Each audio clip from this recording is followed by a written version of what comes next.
Right, here we go. In order to develop our filmmaking skills as a group, we were set the task of creating a short film based in Wilderness Woods. The task included the basic plot of a boy being chased through the forest, as well as a list of camera techniques we had to incorporate. The trip was arranged by the school, and it gave us an insight into the creative art of filmmaking.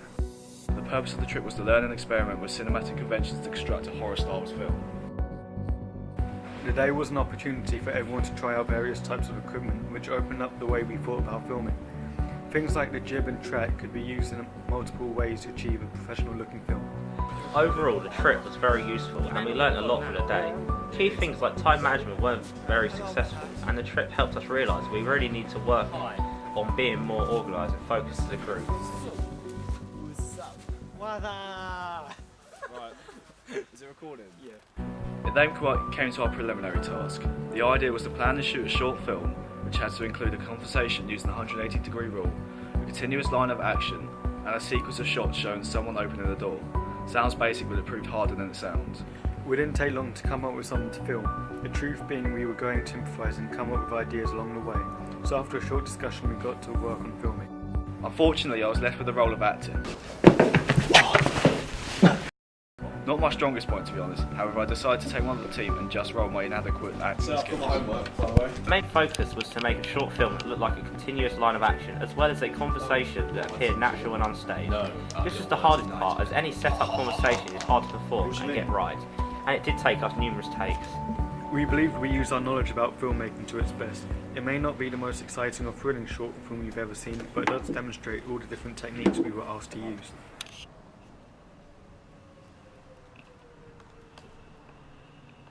What's your opinion of this, Tom? Well, good. So it finally came to our own production. The brief we were given was to create a 2-minute opening of a horror film. The idea being to make it look as professional as possible by studying various thriller and horror films and applying techniques we had learned and improved from the preliminary task. We researched various films and reviewed previous students' work to establish the genre of our film as that of a thriller. We collected ideas of how professional horror and thriller films create tension and suspense through the use of camera techniques and editing. Inspiration for the storyboard came from films we liked, such as Seven. The idea of a killer obsessed with horror films and recreating these in his own scripts for the crimes he commits.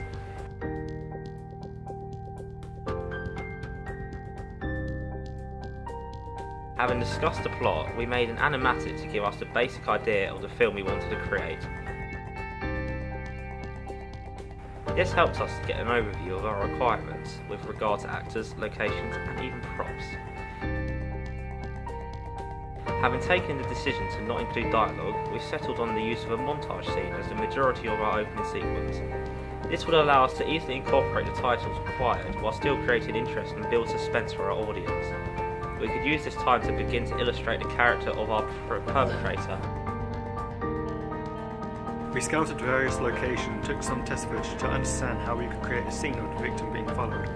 Following the theme of our attacker being obsessed with horror films, we wanted to film him following his victim outside a cinema.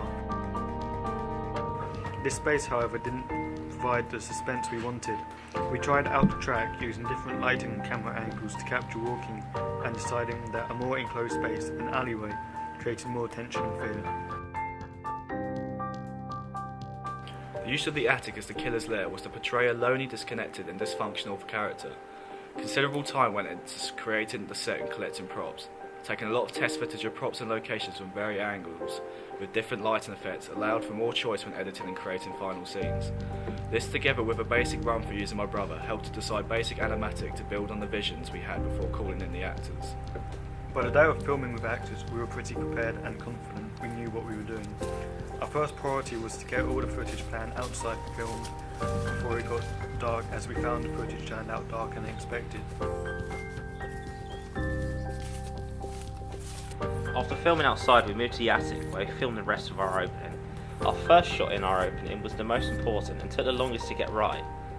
As it was such a long shot on the track, we decided to make sure it stayed steady and consistent in terms of the speed it tracked back at. The space to work in was also a challenge, as it was rather small and cramped, not leaving much room to move around the track poles.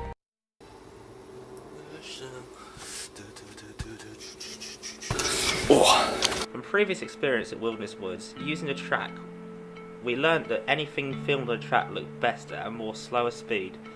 So our decision to film a long establishing shot worked and overall looks professional. The overall look of our film was created to appear darker than normal, and we used some shots with more light to emphasise parts of the props of significance in the film. For example, in some of the montage shots, objects are seen more clearer than others and the background objects merge into the darkness. This idea was intentional as lighting is key in focusing the viewer to specific objects. A good example of this is in the scene in the opening shot of Seven where Detective Somerset is preparing for work. On the desk we can see his personal objects, but only some were clear because of the way the light is distributed.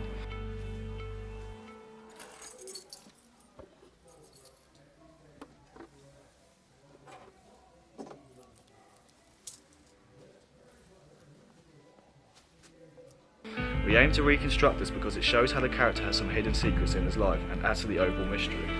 After we were comfortable that all the footage was filmed in the attic, we moved on to filming in the kitchen.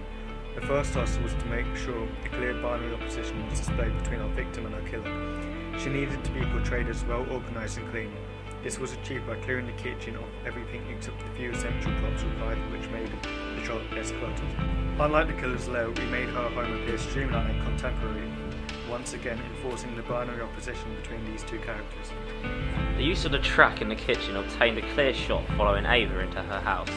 All our shots in the kitchen were filmed at counter levels, as the hand movement of each action was key in building suspense rather than her facial expressions. One thing that is common in thriller films is the use of pull focus to take the audience's attention away from one thing to another. After looking at many thriller films, this was one camera technique we aimed to include.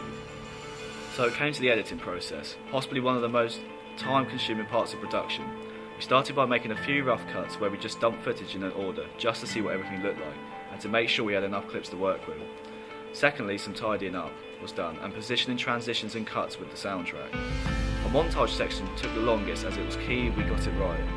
The montage is heavily based on the 1 out of 7, and we followed many of the same steps in reconstructing something that looked as visually impressive. We wanted the first part of our opening to be full of suspense, and it needed to build up the tension before breaking out into the montage. The idea was to have a lead-up of action that then got interrupted by our title sequence, leaving the audience on edge while they await the next part of the story. This is a good way of hooking the audience's attention and leaving them wanting to watch more of the film.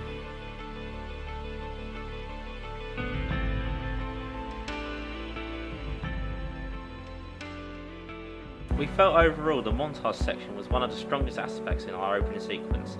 It looks clean and realistic, like an actual movie opening. We felt the titles fitted well, and through the use of props and set design, we did well in establishing our protagonist's profile as a mentally ill serial killer.